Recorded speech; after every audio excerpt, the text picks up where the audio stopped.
여러분, 우리 감사라는 주제는요, 추수감사절에만 다룰 수 있는 작은 주제가 아닙니다. 감사는 우리 신앙과 삶을 근본적으로 바꿔놓는 키워드죠. 지금 행복한가? 라는 질문보다 감사하고 계십니까? 라는 질문에 감사하고 있다고 답한다면 그분은 행복한 것입니다. 행복은 복잡하게 생각할 것이 없어요.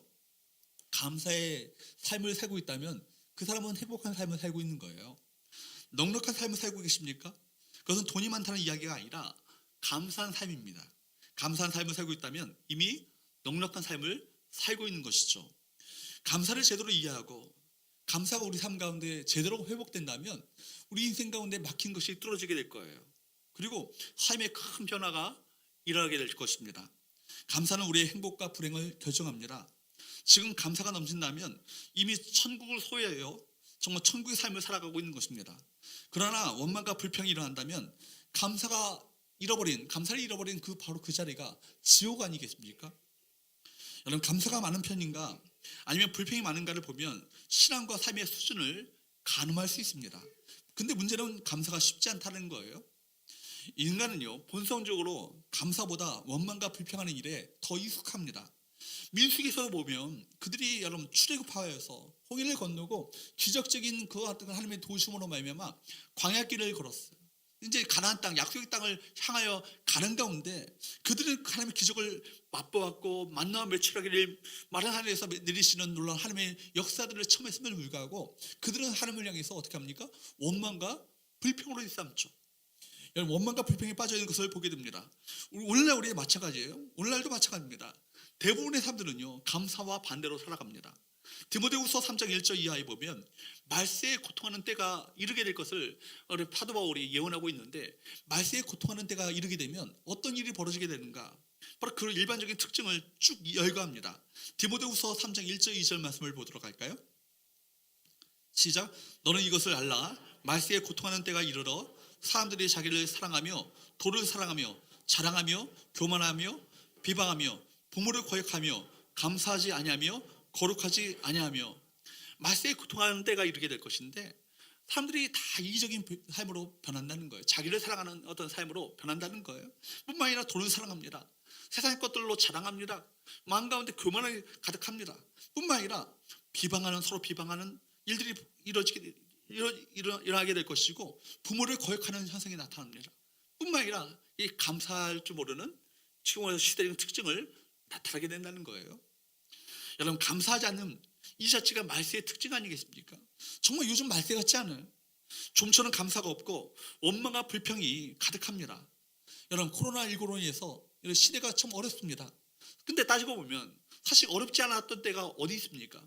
사실 매 순간이 어려웠고 그러니까 어렵게 삶을 살아가는 거예요. 인생 자체가 참 어려운 삶을 살아갑니다. 근데 성경은 말하기를 바로 어떤 환경에서도 감사하는 자로 살아갈 것을 우리 모두에게 말씀하고 있다는 거예요. 그래서 하나님께서는 성경에서 절기를 지킬 것을 명하십니다. 절기를 지킬 것을 명하시면서 우리에게 감사를 가르치고 계십니다. 여러분, 교회가 지키는 절기 중에서 여러분 1년에 2번이나 있는 절기가 뭔지 아십니까? 감사절이죠. 상반기에는 맥주감사절이 있죠. 또 하반기에는 추수감사절이 있습니다. 여러분, 왜 감사절이 2번씩이나 있습니까? 그것은 감사가 그만큼 중요하기 때문입니다. 감사는 우리 그리스도인들이 올바른 신앙생활을 하는 데 있어서 절대적으로 필요한 요소라는 것입니다.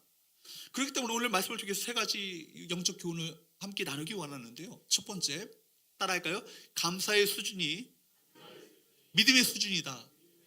여러분 보십시오. 신앙 상태와 수준은요, 감사를 통해 가늠할 수 있습니다. 신앙의 정말 리트머스 시험지가 뭐예요?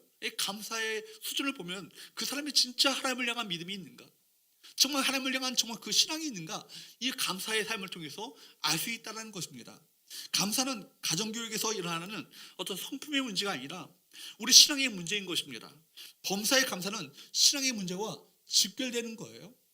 로마서 1장 21절 상반절 말씀에 보면 이런 말씀이 있죠. 하나님을 알되 하나님을 영어롭게도 아니하며 감사하지도 아니하고. 불신앙 사회의 어떤 가장 큰 특징이 무엇입니까? 뚜렷한 특징은 하나님을 부정하는 것과 하나님께 영어롭게 하지 않는 것과 또 하나는 뭐예요? 감사하지 않는 것이라고 성경은 분명하게 명백하게 규정하고 있습니다. 여러분 감사의 삶은요 그렇기 때문에 신앙의 경지에서 일하는 삶이에요. 여러분 영적으로 깊은 수준의 수준은 감사로 귀결되고 완성되는 것입니다. 신앙과 감사는 따로 떨어져 있는 것이 아니라 함께 가는 거예요. 골로새서 2장 7절 말씀에 보면 이런 말씀이 있죠. 골로새서 2장 7절 말씀을 같이 읽어보도록 할까요? 시작. 그 안에 뿌리를 박으며 세움을 받아 교훈을 받은 대로 믿음에 굳게 서서 감사함을 넘치게 하라. 우리 신앙이 점점 자라고 신앙의 뿌리를 내리고 견고하게 세워짐으로 말미암아 마침내 정점에 이르게 되면 그 신앙의 정점이 뭐예요? 무엇이 넘쳐나는 거예요? 감사가 넘쳐나는 거예요. 여러분 마지막으로 우리 신앙의 마지막으로 발산되는 것이 뭐냐면 감사라는 거예요. 그러니까 여기에 굳게 선 신앙은요 믿음의 뿌리를 굳게 내린 그 신앙은 감사함이 넘치는 것으로 나타나게 되어 있습니다. 여기에서 감사함을 넘치게 하라라고 성경은 말씀하고 있어요. 그러니까 감사하는 수준이 아니라 뭐라고요? 감사가 넘친다. 여러분 감사가 넘친다는 것은 무엇을 의미합니까? 감사가 넘친다는 것은 모든 상황을 뛰어넘는 감사를 말하는 거예요. 그렇죠? 어떤 상황보다 감사가 더 넘쳐 흐를 때 그 상황에 묶이지 않는 상태, 이것이 감사가 넘친다는 것 아니겠어요? 어떤 상황과 어떤 제약 조건이 있음에도 불구하고 그 감사가 넘칠 때 그것을 뛰어넘어 감사가 우리 삶 가운데 흘러나오게 되어 있는 거예요. 그래서 여러분 골로새서 2장 말씀에 보면 감사하라. 그 다음에 감사가 넘치게 하라. 그 다음에 나중에 뭐라 합니까? 감사하는 자가 되라. 우리 존재 성격 자체를 감사하는 자로 규정하고 감사로 살아가는 것을 말하고 있습니다. 감사한 자가 된다면 모든 상황을 무엇으로 반응하게 될까요? 감사로 반응하게 되는 것이죠. 여러분 좋은 조건만 감사로 반응하는 것이 아니라 악조건 속에서도 감사로 반응하는 삶의 스타일이, 라이프 스타일이 바로 감사하는 자의 삶이 아니겠습니까? 여러분 그렇기 때문에 감사함이 넘친다는 것은, 감사가 하는 자가 된다는 것은 범사에 감사라는 것과 일치하는 것입니다. 하나님께서는 우리가 신앙의 표현으로 감사하기를 원하시고 그 감사를 통해서 우리 가운데 더 크고 놀라운 일들을 행하기를 기뻐하십니다. 여러분 감사라는 말 자체가 히브리어로 유카리스티아라는 말이에요. 유카리스티아라는 말 자체의 어근은 카리스라는 말이에요. 한번 따라해 볼까요? 카리스라는 말이 뭔지 아십니까? 은혜라는 말이에요. 은혜. 오늘 우리 찬양 불렀던 그 찬양처럼 은혜라는 말이 카리스라는 말이에요. 그러니까 유라는 얘기는 접두어가 좋은이라는 뜻입니다. 선하신 하나님의 은혜에 대해서 반응하는 것, 이것이 뭐예요? 감사라는 거예요. 그러니까 여러분 진정한 신앙 안에서의 감사는요 하나님의 은혜를 기억하는 것이 우선되어 있어요. 하나님의 은혜를 기억함에 있어서 우리 삶 가운데 반응하는 것이 뭐예요? 감사로 나오게 되어 있다는 것입니다. 그렇기 때문에 여러분 감사는 하나님의 은혜를 잊지 않고 믿음으로 반응하는 거예요. 우리 하나님께서는 당신의 은혜에 반응하는 사람들을 기뻐하십니다. 예배는 뭐예요? 내가 받은 은혜에 대해서 하나님께 반응하는 것, 이게 뭐예요? 이게 예배 아닙니까? 예배 본질 안에는 감사가 들어있어요. 감사가 빠져있다면 이것은 더 이상 예배가 아니라 종교 예식일 뿐이고 이거 예배가 아닌 것이죠. 여러분 하나님께로부터 온 것을 하나님께 받았다고 고백해야 합니다. 시편 100편 4절 말씀에 보면 이런 말씀이 있죠. 같이 한번 읽어보도록 할까요? 시작. 감사함으로 그의 문에 들어가며 찬송함으로 그의 궁정에 들어가서 그에게 감사하며 그의 이름을 송축할지어다. 왕 중의 왕이신 그 하나님께, 하나님의 궁정으로 들어갈 때 두 가지가 있는데 하나가 뭐예요? 하나가 감사하고 그 다음에 하나님을 송축하는 것, 찬양하는 거예요. 하나님께 감사함과 하나님을 찬양하는 것이 하나님께 나갈 하나님의 예외자들의 마땅한 태도라는 것입니다. 근데 여러분 뭐예요? 먼저 문을 열 때 무엇으로 열어요? 감사로 문을 여는 거예요. 우리가 하나님께 드릴 것이 무엇입니까? 감사의 마음입니다. 하나님께서는 우리가 감사하는 것을 기뻐하심을 여러분 기억하십시오. 어떤 감사합니까? 좋을 때만 감사하는 것이 아니라 어떤 상황에서도 감사하는 그 믿음, 그 마음, 그것을 받기를 원하시는 거예요. 사랑하는 여러분, 그렇기 때문에 범사에 감사하는 것, 그렇다면 어떻게 우리가 범사에 감사할 수 있을 것인가? 어떤 상황에서도 우리가 어떻게 감사할 수 있을 것인가? 두 번째로 한번 따라할까요? 섭리신앙으로 좀 띄워주세요. 섭리신앙으로 범사에 감사하라. 여러분 섭리신앙으로 범사에 감사라는 거예요. 데살로니가전서 5장 18절 말씀에 보면 이렇게 말씀합니다. 읽어보도록 할까요? 시작. 범사에 감사하라. 이것이 그리스도 예수 안에서 너희를 향하신 하나님의 뜻이니라. 성경은 우리에게 범사에 감사하라 명령형이죠. 명령형은 제가 거듭 말씀드리지만 명령형은 옵션이 아니고 해도 되고 안 해도 되는 것이 아니라 명령형은 우리가 뭐 어떻게 되는 거예요? 순종해야 되는 거예요. 순종해야 되는 거예요. 내 마음이 내키지 않는다고 해서 이것을 순종하지 않을 것이 아닌 것이죠. 하나님의 명령은 순종해야 되는 것입니다. 성경은 우리에게 범사에 감사할 것을 명령합니다. 그리고 이것은 우리를 향하신 하나님의 뜻이라고 규정하고 있습니다. 아시는 것처럼 범사라는 것, 이 범사라는 것은요 좋은 것만이 아니라 위기와 고난의 상황까지 다 포함한 거예요. 그 안에는 저 위기의 상황, 고통의 상황, 정말 어려운 상황, 앞이 캄캄하게 보이지 않는 아득한 상황, 그 모든 것까지도 다 포함한 것이 범사 아닙니까? 여러분, 위기 상황과 고난의 때에도 감사하는 것이 하나님의 뜻이요 하나님의 명령이라는 것입니다. 그러면 누가 범사에 감사할 수 있을까요? 바로 섭리신앙을 가진 사람입니다. 여러분, 지금 나에게 일어난 어떤 일도 우연으로 보지 않고 무엇으로 보는 거예요? 하나님의 섭리로 보는 거예요. 하나님의 섭리로 보는 신앙입니다. 비록 내가 받아들이기 어려운 일이 있다 할지라도 삶은 우연이 아닙니다. 참새 한 마리 그냥 떨어진 것도 여러분 하나님의 뜻 가운데 모든 것이 이루어지고 있음을 여러분 기억하셔야 되는 거예요. 성경에 보면 어디 하나 작은 것이라도 우연은 없습니다. 세상이 우연히 돌아간다고 생각하십니까? 그렇지 않아요.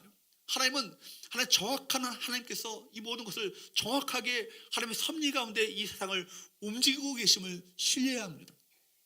여러분, 하나님의 섭리 가운데 움직이고 있습니다. 섭리 신앙을 우리가 대표할 수 있는 구약의 인물이 있다면 누가 있겠습니까? 여러분, 꿈꾸는 자 요셉이 있죠. 요셉이 바로 섭리를 믿었던 사람입니다. 요셉은 자신의 인생을 이렇게 해석합니다. 수많은 인생의 골곡이 있었고 역경이 있었고 고난의 때를 그렇게 고난의 터널을 지나왔음에도 불구하고 그가 마침내 해석하는 것은 뭐예요? 창세기 50장 20절 말씀입니다. 창세기 50장 20절 말씀을 보면 이렇게 말씀하죠. 시작. 당신들은 나를 해하려 했으나 하나님은 그것을 선으로 바꾸사 오늘과 같이 많은 백성을 구원하게 하시려 하셨나니 당신들은 나를 해하려 했지만 하나님께서는 그것을 뭘로 바꾸셨다고요? 선으로 바꾸셨다고요. 그래서 마침내 오늘과 같이 많은 백성을 구원코자 하셨던 하나님의 계획을 정확하게 성취하셨다고. 여러분, 요셉은요 하나님의 섭리를 믿는 사람이었습니다. 하나님의 안목으로 모든 것을 해석했습니다. 형들은 나를 죽이려 했고 심지어 애굽의 노예로 팔아넘겼지만 하나님께서 그런 모든 악한 일들까지도 다 선으로 바꾸시는 놀라운 하나님의 계획 가운데 이 모든 것을 일어나가셨다고. 그가 어떤 일을 당하든 하나님께서는 합력하여 선을 이루시는 분으로 그가 믿었다는 것입니다. 그렇기 때문에 섭리신앙은요 일어난 일을요 액면 그대로 보는 것이 아니에요. 그대로 보지 않고 믿음의 눈으로 재해석합니다. 어떤 눈이요? 믿음의 눈. 따라할까요? 믿음의 눈. 믿음의 눈. 믿음의 눈으로 여러분 재해석하는 그 안목, 이것이 뭐예요? 이게 영적 지혜예요. 여러분, 그렇기 때문에 신앙은요 세상 사람들이 가지고 있는 일반적인 관점이 아니고 사건과 사물을 새로운 시각으로 보는 것을 말합니다. 그것을 바로 믿음의 눈이라고 말하죠. 그 믿음의 눈은 하나님의 관점에서 사건을 재해석하는 것입니다. 이 재해석의 능력은 하나님의 섭리를 바라볼 때 가능한 거예요. 여러분, 로마서 8장 28절 거듭 말씀드리지만 항상 말씀드리는 말씀이지만 이 말씀을요 항상 여러분 모든 상황 속에서 기억하셔야 합니다. 로마서 8장 28절 말씀을 볼까요? 읽어보도록 합니다. 시작. 우리가 알거니와 하나님을 사랑하는 자 곧 그의 뜻대로 부르심을 입은 자들에게는 모든 것이 합력하여 선을 이루느니라. 여러분, 모든 사람에게 다 모든 것이 합력하여 선을 이루어지는 것이 아니에요. 뭐라고요? 하나님을 사랑하는 자 곧 그의 뜻대로 부르심을 입은 자들. 누구예요? 저와 여러분들이잖아요. 하나님을 경외하는 자들, 하나님을 신앙하는 자들, 하나님을 믿는 자들, 하나님을 신뢰하는 자들. 그런 자들에게는 바로 뭐라고요? 모든 것이 합력하여 선을 이루게 될 것이다. 누가 그 일을 하시는 거예요? 하나님이 그 일을 하시는 거예요. 이걸 믿는 믿음이 뭐라고요? 섭리신앙이라고요. 여러분, 그렇기 때문에 이와 같은 섭리신앙은요 주어진 상황이나 사건에 성급한 결론을 내리지 않습니다. 여러분, 사건에서 성급한 결론 내리고 인생의 단면을 가지고 인생을 결론 짓고 절망하는 것이 아니라 이해가 잘 안 되고 답답한 상황이고 캄캄하게 앞이 보이지 않는 상황 가운데 있다 할지라도 뭘 바라보는 거예요? 하나님의 섭리를 바라보는 거예요. 대개 하나님의 섭리는요 매우 천천히 진행되는 것으로 보입니다. 그래서 많은 사람들이 시험에 빠지죠. 하나님을 원망합니다. 그러나 이것은 자기 중심적이기 때문에 그렇습니다. 세상은요 내 생각이라 자기 고집대로 돌아가는 것이 아니라 누구의 뜻대로 돌아갑니까? 하나님의 뜻대로 돌아가는 거예요. 하나님의 뜻이 이루어지기를 바라고 하나님의 섭리를 기다리는 것, 이게 진짜 신앙이에요. 이게 진짜 믿음이에요. 내 생각대로 되지 않아도 내 삶이 하나님의 섭리 가운데 돌아가고 있다는 것을 굳게 신뢰하는 것입니다. 내 인생은 하나님의 섭리 가운데 내 인생이 바로 놓여져 있다는 것을 기억하는 거예요. 여전히 내 상황을 하나님 컨트롤하고 계시고 다스리고 계시고 바로 통치하고 계심을 믿는 것, 이것이 섭리 신앙 아니겠습니까? 그렇기 때문에 우리 인생의 단면을 가지고 결론 짓지 않아요. 이 상황 또한 하나님께서 통치하고 계시다, 다스리고 계시다, 하나님의 컨트롤 안에 있다, 이걸 믿는 것입니다. 그렇기 때문에 그런 가운데 결국은 하나님의 통치 가운데 하나님께서 선한 길로 하나님의 계획대로 하나님의 뜻대로 이 모든 것이 이루어질 것이다, 이것은 곧 나에게 복이 될 것이다, 선이 될 것이다 라는 것을 믿는 믿음, 이게 섭리신앙이에요. 그런 자들이 범사에 감사할 수 있다는 것입니다. 사랑하는 여러분, 하나님의 섭리는요 인간의 이성과 경험으로 이해할 수 없고요 잡혀질 수 없습니다. 알 수 없습니다. 그렇기 때문에 믿음의 눈을 크게 뜨지 않으면 하나님의 섭리가 어느 방향으로 돌아가고 있는지 알 수 없어요.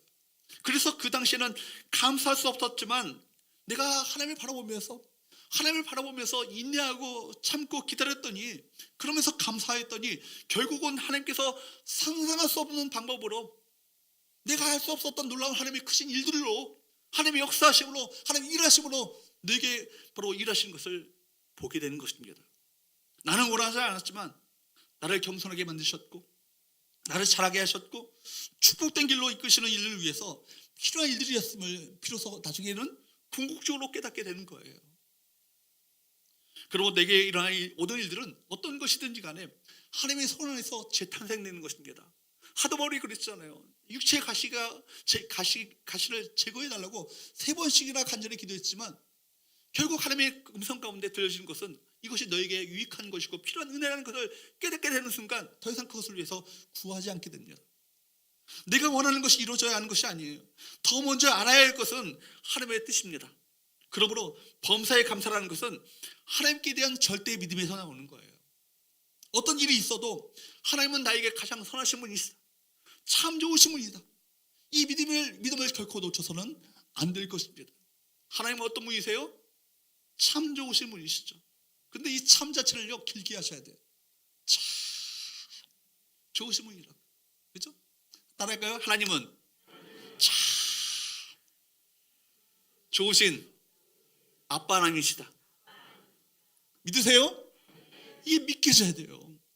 그러니까 어떤 상황에서도 이걸 고백할 수 있는 그 믿음을 갖고 있는 사람, 그 사람 진짜 믿음이 있는 사람이에요. 바울 사도가 여러분 범사에 감사라고 명령했던 그 말씀도 내 생각과 다른 일들이 닥쳐진다 할지라도 하나님을 신뢰함으로 감사로 반응하라는 얘기 아니겠어요?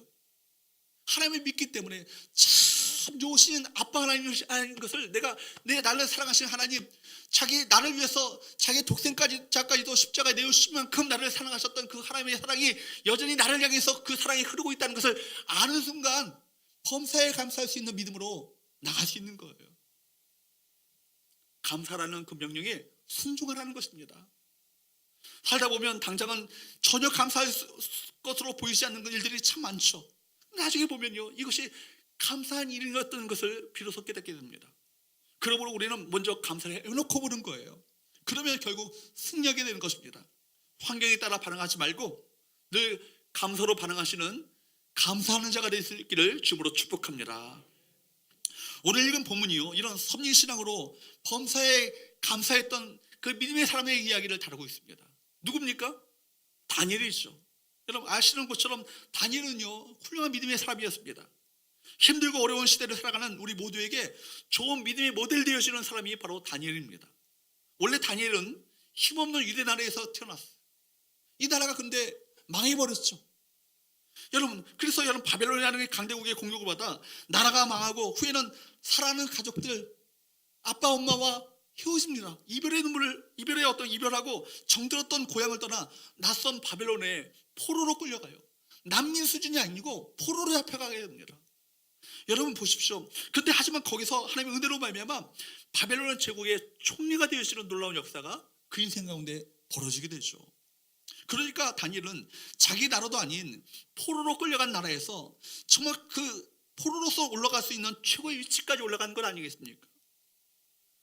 그러나 포로였던 그가 출세한 것을 시기하는 무리들이 있었어요. 누굽니까? 바로 바빌론 출신의 다른 총리들과 도지사들, 관원들이 바로 그를 시기했던 것이죠. 여러분, 포로로서 왕의 사랑과 신임을 받고 있었던 다니엘을 죽이기에 그들이 나섰던 것입니다. 그들은 다니엘을 고소할 틈을 얻기 위해서 눈에 불을 켜고 살피기 시작했습니다. 어떤 무였는지 4절 말씀을 보면 알 수 있습니다. 4절 말씀을 볼까요?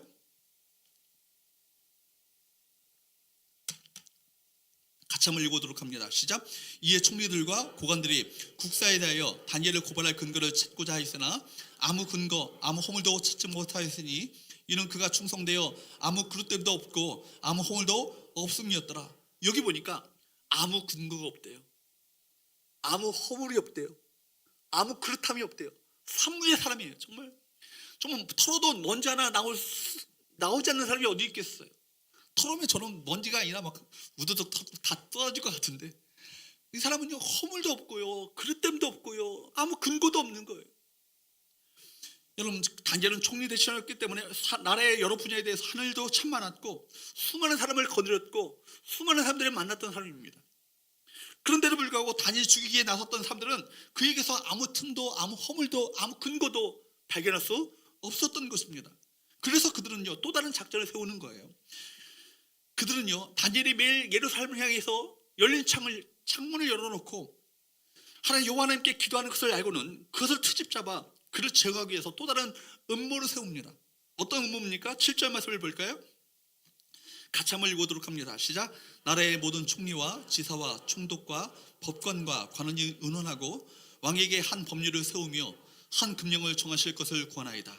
왕이여, 그것은 곧 이제부터 30일 동안에 누구든지 왕 외에 어떤 신에게나 사람에게 무엇을 구하면 사자굴에 던져놓기로 한 것이니이다. 이 말씀 보면 두 가지 거짓말을 하는 것을 보게 돼요. 나라의 모든 총리라고 그랬는데 사실은 실제로 3명의 총리 가운데 누가 빠졌습니까? 한 명의 총리인 다니엘이 빠졌습니다. 다니엘은 그 모에 가담하거나 그 결정하는데 찬성한 적이 없는데 세 총리가 다 합의한 것처럼 꾸몄습니다. 둘째로 지사와 총독과 법관과 관원들이 다 합의한 것처럼 말을 했는데 그것도 거짓말이에요. 겨우 2명의 총리와 국소수의 고관들이 그렇게 음모를 꾸민 것인데 마치 나라의 모든 관리들이 다 찬성한 것처럼, 다 합의를 본 것처럼, 나라의 모든 관리들이 찬성한 것처럼 왕에게 거짓 보고를 했던 것입니다. 그리고 왕에게 30일 동안에 왕 외에 어느 신에게나 어떤 사람에게 무엇을 구하든지 간에 그를 어떻게 한다고요? 사자굴에 집어넣는다고. 그렇게 건의합니다. 그 다음 8절 말씀을 보니까 말로만이 아니라 아예 문서를 만들어 가지고 왕의 도장을 찍으라고. 왕의 도장을 찍으면요, 이것을 변개하지 못하거든요. 왕의 반지로 인친 조서는 누구든지 취소할 수 없기 때문입니다. 다리오 왕은요, 자기를 죽게 세우는 신하들의 꾀임에 그만 넘어가 버리고 말았어. 신하들이 자기를 높여주고 신처럼 받들어주는 말에 깊이 생각하지 않고 또 생각하며 정책을 결정하지 않고 덜컥 결정해버리고 말았습니다. 9절 말씀을 보세요. 읽어보도록 할까요? 시작. 이에 다리오 왕이 조서에 왕의 도장을 찍어 금령을 내려라. 이제부터는요, 이 명령을 어기서는 안 되는 거예요. 명령 어기는 순간 뭘로 들어갑니까? 사자굴에 들어가게 되시고 그 사자들은 며칠 동안 굶주린 사자들이에요. 결국 사자밥이 되고 마는 것입니다. 이때 다니엘이 어떤 행동을 했는가 아시는 것처럼 10절 말씀을 보세요. 시작. 다니엘이 이 조서에 왕의 도장이 찍힌 것을 알고도 자기 집에 돌아가서는 윗방에 올라가 예루살렘으로 향한 창문을 열고 전에 하던 대로 하루 3번씩 무릎을 꿇고 기도하며 그의 하나님께 감사하였더라. 여기 보면요, 여러분, 다니엘은 왕의 도장을 찍힌 것을 알고도 알았어요. 아는 순간 어떻게 될까요? 이 조서는 내가 그냥 예외가 없다. 이 조서를 어기는 순간 나는 사자밥이 될 것이다. 이것을 알고도 평소처럼 하나님께 기도했습니다. 여러분 생각해 보십시오. 너무나도 원통하고 억울한 상황 아니겠어요? 하나님께 대한 원망이 쏟아져 나올 뻔입니다. 우리 같으면 불은 삼키며 피할 길을 찾았을 것입니다. 그리고 30일만 모른 척하고 기도를 좀 쉬겠다. 그렇게 할 수도 있잖아요. 평생 쉬는 것도 아니고 30일간만 잠깐 위험한 상황이니까 좀 기도를 멈추고 내가 쉬겠다. 그렇게 할 수 있는 상황 아니겠어요? 그러나 다니엘은 그렇게 하지 않았어요. 적당하게 타협하려고 하지 않았다는 것입니다. 조금도 주저하지 않고 늘 하던 대로 윗방에 올라가서 예루살렘에 향해서 창문을 열고 기도합니다. 목숨이 왔다 갔다 하는 그 상황에서도 기도를 멈추지 않았다는 거예요. 무엇보다도 여러분 더 놀라운 것은요, 그 기도가 어떤 기도였어요? 나를 대적하는 적들을 멸하여 주옵소서라는 기도가 아니에요. 이 상황을 건져달라고 하는 기도도 아니에요. 어떤 기도예요? 하나님께 감사하였더라. 놀랍지 않으세요? 그 상황 속에서 감사의 기도를 드렸다는 것 자체가. 여기서 우리는 다니엘이 어떤 상황에서도 하나님께 감사드리는 믿음의 사람이었다는 것을 알 수 있습니다. 어떤 사람이에요? 바로 믿음의 사람, 범사에 감사의 사람이에요. 절대 감사의 믿음을 가지고 나갔던 것이죠. 그런 범사에, 그리고 항상 감사하는 사람이었던 것입니다. 감사하는 자의 삶을 살았던 것이죠. 어떤 주석가는 이 다니엘의 감사를 절대의 감사라고 표현하는 것을 봤습니다. 절대 감사. 세 번째, 그렇기 때문에 우리 함께 따라할까요? 하나님께 대한 믿음으로 감사하라. 여러분, 다니엘이 그날 그 예루살렘을 향한 창문을 열어놓고 무엇을 감사했을까? 생각해 봤어. 상황을 감사하지 않았을 것 같아요. 그렇죠? 여러분, 지금까지 자신과 함께 하시고 자기에게 은혜를 베푸셨던 그 하나님께 대해서 감사하지 않았겠습니까? 한마디로 상황을 본 것이 아니라 누굴 바라본 거예요? 하나님을 바라본 거예요. 내게로부터 눈을 들어서 바로 이 일을 통치하고 계시고 다스리고 계시는 하나님을 바라봤던 것입니다. 흥미로운 것은요, 성경의 표현이에요. 10절 하반절 말씀을 보세요. 이렇게 표현하고 있습니다. 10절 하반절 시작. 무릎을 꿇고 기도하며 그의 하나님께 감사하였더라. 무릎을 꿇고 기도하며 하나님께 감사하였더라가 아니고 뭐라고요? 그의 하나님께 감사하였더라. 다니엘은 하나님을 알았어. 하나님의 성품을 알았고 하나님의 능력을 알았고 하나님께서 어떻게 행하실 것인가를 알았던 것입니다. 그의 하나님, 그가 만난 하나님, 그가 알고 있는 하나님, 그가 신뢰하는 하나님, 그것이 감사의 이유요, 감사의 동기요, 감사의 대상이었던 것입니다. 지금은 자신의 상황은요, 감사할 수 없어요. 걸리면 죽게 되는 상황이 무슨 감사의 거리가 되겠습니까? 여기서 지금 다니엘의 믿음을 볼 수 있는 것이죠. 그의 형편은 도저히 감사할래야 감사할 수 없는 상황이었지만 도리어 감사하기는커녕 이날까지 내가 변함없이 믿음으로 살아왔는데 하나님께서 왜 나에게 이런 고난을 허락하시는가, 왜 역경을 허락하시는가, 이 문제를 허락하시는가, 이 위험한 상황을 내게 허락하시는가라고 원망하고 불평을 쏟아낼 수 있는 상황임에도 불구하고, 아니면은 자신을 대적하는 사람들 향해서 복수의 감정을 품고 저들을 멸하여달라고 그렇게 하나님 앞에 호소할 수 있는 환경에도 불구하고 그렇게 하지 않았다는 거예요. 오히려 그런 상황 속에서 하나님께 뭐 했어요? 감사하였습니다. 다니엘이 어떻게 이런 형편 가운데 하나님께 감사할 수 있었던가? 말씀드렸던 것처럼 하나님의 섭리를 믿었기 때문입니다. 모든 것을 합력하여서 선을 이루시는 하나님께 대한 믿음이 그에게 있었기 때문입니다. 하나님의 성품에 기초한 신앙이죠. 하나님의 성품에 기초한 신앙. 하나님은 참 좋으신 하나님이시고, 하나님은 헤세드의 하나님, 인자하신 하나님, 자기의 모든 그 언약한 것을 지키시는 사랑의 하나님, 그 하나님을 믿었던 그 믿음입니다.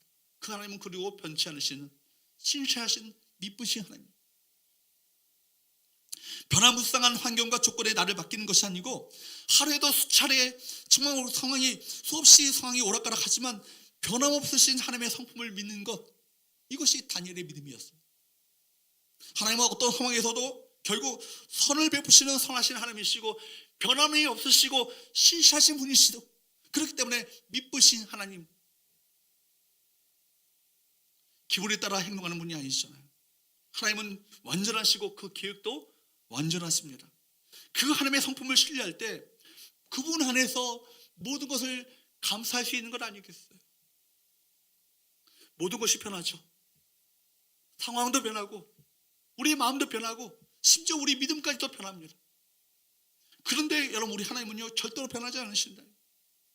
완전하다는 것이 바로 그걸 의미하는 거예요. 변하지 않는다는 거예요. 여러분, 우리 신뢰는 하나님의 변함없으신 그 성품에 기초해야 되는 것입니다.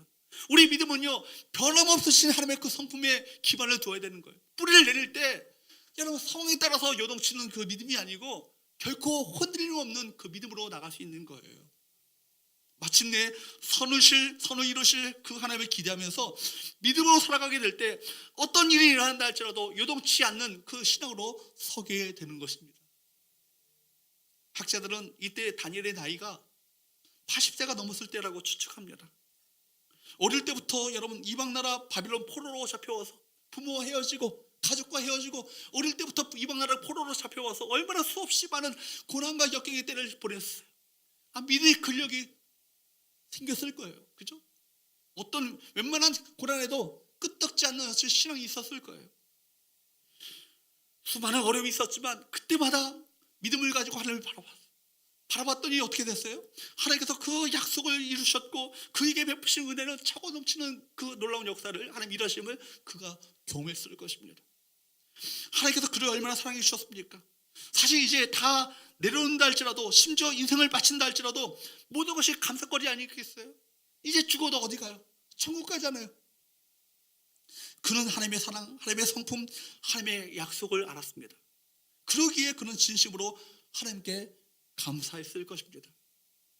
그러므로 여러분, 시편 100편 3절 말씀에 보면은 시편 100편의 그 예배자의 어떤 태도에 대해서 이야기하면서 제일 먼저 우리가 전제로 해야 될 것은 뭐라고 우리에게 명령하고 있습니까? 같이 한번 읽어보도록 할까요? 시작. 여호와가 우리 하나님이신 줄 너희는 알지어다. 그는 우리를 지으신 이유, 우리는 그의 것이니 그의 백성이요 그의 기르시는 양이로다. 아멘. 다니엘은 하나님을 알았어요. 그 하나님이 나의 하나님인, 우리 하나님인 것을 알았다는 겁니다. 여러분 마찬가지예요. 우리도 마찬가지예요. 여호와가 우리 하나님이신 줄 너희는 알지어다. 그는 우리를 지으신 이유, 우리는 그의 것이니 그의 백성이요 그의 친히 기르시는 주님의 양이라. 우리가 주님의 양이라면 우리를 누가 책임지게 할까? 목자 되신 주님께서 우리를 책임지지 않으시겠어요? 지으신 하나님께서 우리를 통치하시고 다스리시며 우리 책임지지 않으시겠습니까? 그 믿음이 바로 다니엘에게 있었던 것이죠. 여러분, 이 말씀이 여러분 심령 가운데 깊숙이 박혀지기를 축복합니다. 여호와 하나님께서 우리를 친히 지으신 분이시고 우리는 그분의 것이고 바로 그분의 백성이며 그분의 기르시는 양입니다. 그분이 책임지시는 거예요. 오늘도 주님께서 우리의 삶을 통치하고 다스리고 계십니다. 그러므로 오늘 우리가 주님께 앞에 나갈 때마다 누려야 될 것은 우리 인생을 하나님께서 붙들고 계시고 우리 인생 가운데 흐르고 있는 것은 하나님의 선하심과 인자하심이 우리를 쫓아다닌다, 이 사실을 믿고 신뢰하면서 이것을 노래할 수 있어야 되는 거예요. 아시는 것처럼 시편 23편 말씀은 다윗의 인생 가운데 가장 흑암의 골짜 가운데 있었을 때 바로 불렀던 노래 아닙니까?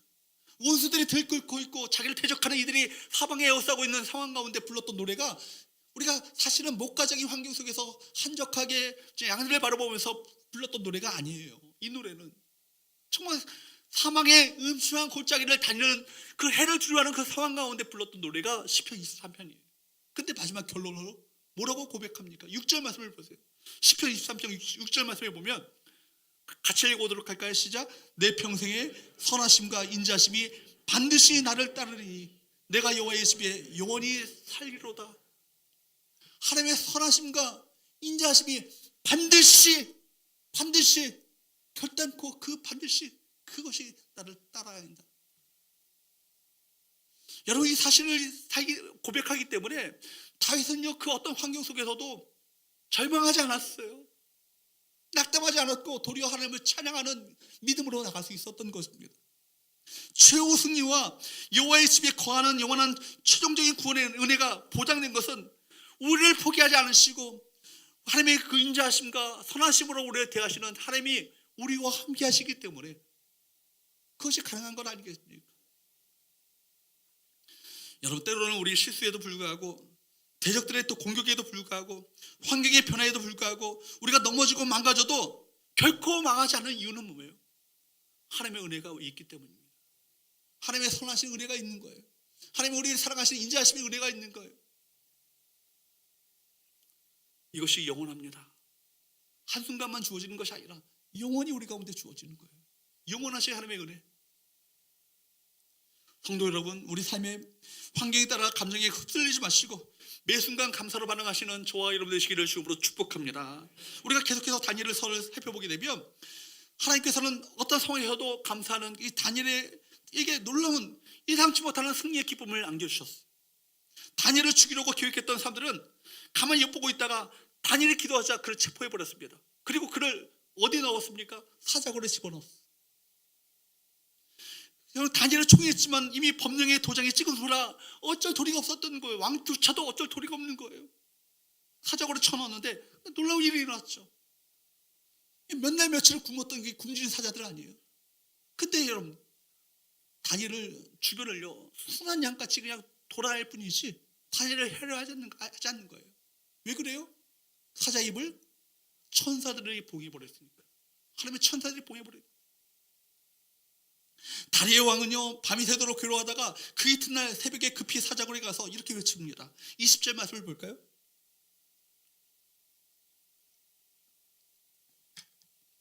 시작. 다니엘이 든 굴에 가까이 이르러서 슬피고 소리질러 다니엘에게 묻되 살아계신 하나님의 종 다니엘아 내가 항상 섬기는 네 하나님이 사자들에게서 능히 너를 구원하셨느냐 하니라.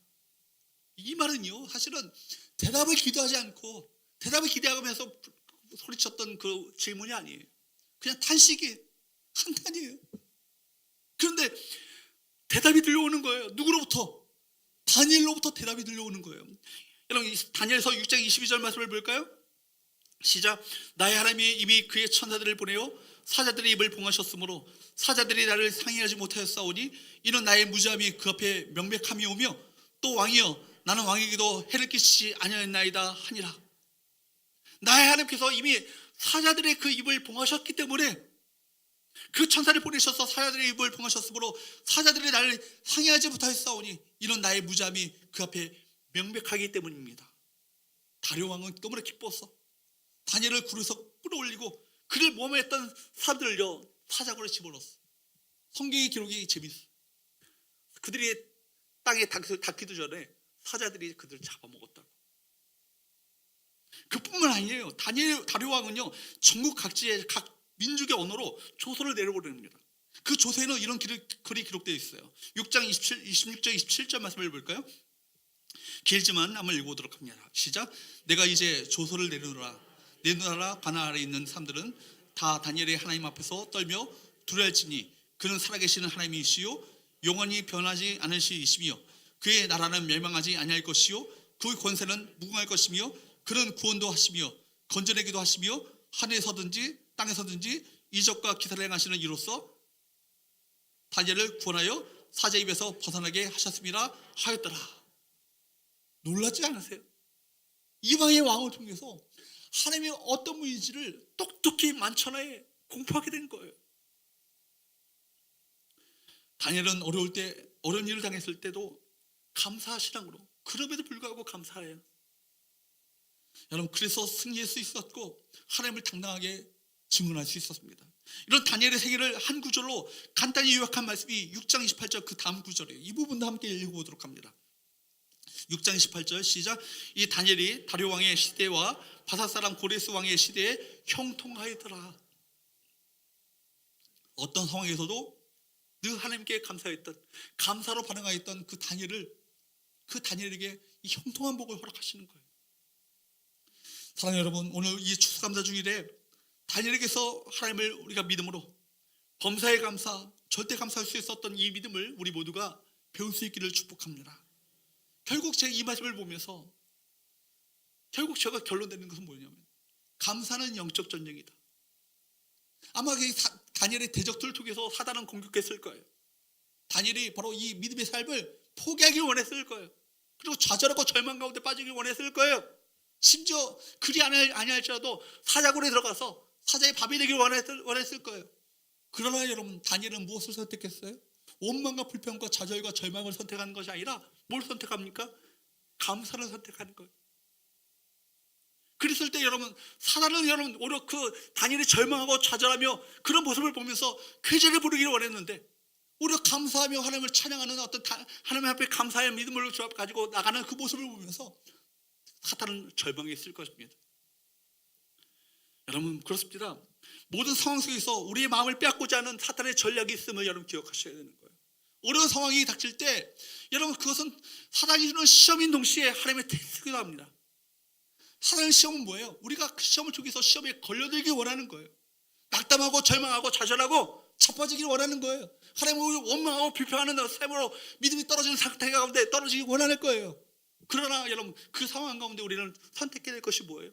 도리어 그럼에도 불구하고 하나님의 섭리를 믿는 믿음으로, 또 하나님의 성품을 기초한 그 신앙을 가지고 도리어 하나님을 찬양하고 감사하며 주 앞에 영광 돌리며 예배하는 자로 살아간다면, 사탄은 우리 살을 먹으려고 내게로 왔으나 실족하여 넘어졌도다. 시편 기자의 고백과 같이 그런 역사가 우리 가운데 나타나지 않겠습니까? 마귀를 맞서는 최고의 전략은 뭐예요? 믿음의 삶은 뭐예요? 상황과 조건과 감정에 휩싸여 있는 것이 아니라 매 순간 우리 마음을 감사로 채우고 매 순간 하나님께 감사와 찬양으로 반응하는 것입니다. 무엇이 없을지라도 그 상황과 상관없이 요하로 인해 즐거워하겠다는 그 고백, 결국 뭐예요? 감사는 하나님과의 바른 관계에서 나오는 거예요. 자꾸 내 입에서 원망과 불평이 나온다면 상황을 보지 마시고 하나님과의 관계를 점검해 보십시오. 감사는 하나님과의 바른 관계에 있다는 것을 증명하는 것입니다. 너무나 정확해요. 내가 정말 감사의 삶을 살고 있는가, 이걸 보면요, 내 믿음의 수준이 어디 가운데 있는가, 이걸 알 수 있는 거예요. 내 신앙의 전신 면목을 정확하게 판단할 수 있습니다. 그러므로 감사는 조건으로 하는 것이 아니에요. 믿음으로 하는 거예요. 감사의 조건을 찾아보세요. 감사할 수 없는 환경 가운데 있는 분들이 얼마나 많이 있습니까? 그럼에도 불구하고 감사하는 분들이 또 있잖아요. 여러분, 감사의 조건을 찾기 시작하면요, 감사할 수 있는 이유가 너무나도 넘쳐납니다. 발면에 불평할 수 있는 조건들, 원망할 수 있는 조건들 찾아보면 그것도 한도 끝 없이 나오는 거예요. 원망과 불평의 조건들은요, 오목렌즈로 보시고 감사의 조건을 볼록렌즈로 보시기를 축복합니다. 그러면 여러분, 감사의 이유가 너무나도 많아요. 그런 모든 것이 다 없을지라도 하박국서의 감사처럼 구원의 하나님으로 인해서 감사할 수 있는 믿음, 그게 진짜 믿음 아니겠어요? 오늘 그 믿음의 세계로 우리 모든 성도들을 주님께서 초대하고 계십니다. 그 믿음의 삶을 살기를 원하고 계셔요.